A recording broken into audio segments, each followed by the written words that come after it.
ജോലിക്കായി കഠിനമായി പ്രയത്നിച്ചിട്ടും അത് ലഭിക്കാത്തതും, ജോലിയിൽ ബുദ്ധിമുട്ട് നേരിടുന്നവരും സാമ്പത്തികമായിട്ട് ബുദ്ധിമുട്ട് അനുഭവിക്കുന്നവരും രോഗദുരിതത്തിന് ശമനമുണ്ടാകുവാനും സർവ്വ ഐശ്വര്യങ്ങൾക്കും വായുപുത്രനായ ഹനുമാനെ പ്രാർത്ഥിക്കുന്നത് ഉത്തമമാണ്. ചൊവ്വ, വ്യാഴം, ശനി എന്നീ ദിനങ്ങൾ ഹനുമാൻ സ്വാമിക്ക് പ്രാധാന്യമുള്ള ദിനങ്ങളാണ്. അന്നേ ദിവസം ഈ മന്ത്രം ജപിക്കുവാൻ സാധിച്ചാൽ ഫലം പെട്ടെന്ന് തന്നെ ലഭിക്കുന്നതാണ്. 108 തവണ ഈ മന്ത്രം ഹനുമാൻ സ്വാമിയെ മനസ്സിൽ ധ്യാനിച്ച് ചൊല്ലിയാൽ നിശ്ചയമായും ഫലം ലഭിക്കും.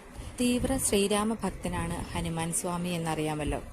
ആയതിനാൽ ഹനുമാൻ സ്വാമിയെ ഭജിക്കുന്നതിനു മുൻപായി ശ്രീരാമനെ ഭജിക്കണം. ഹനുമാൻ സ്വാമിയുടെ അനുഗ്രഹത്തിനായി ജപിക്കാവുന്ന ഏറ്റവും പ്രധാനപ്പെട്ട മന്ത്രമാണിത്. തൊഴിൽ തടസ്സങ്ങൾ, ശനിദോഷങ്ങൾ, ഭയം എന്നിവ അകറ്റുവാൻ ഈ മന്ത്രം പതിവായി ജപിക്കുന്നത് നല്ലതാണ്.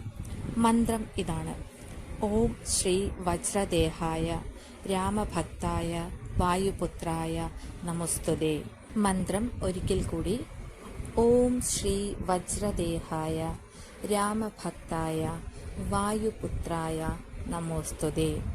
അർത്ഥം: വജ്രം പോലെ ഉറപ്പുള്ള ശരീരത്തോടു കൂടിയവനും ശ്രീരാമചന്ദ്രന്റെ പരമഭക്തനും വായുദേവന്റെ പുത്രനുമായ അങ്ങയെ ഞാൻ നമസ്കരിക്കുന്നു.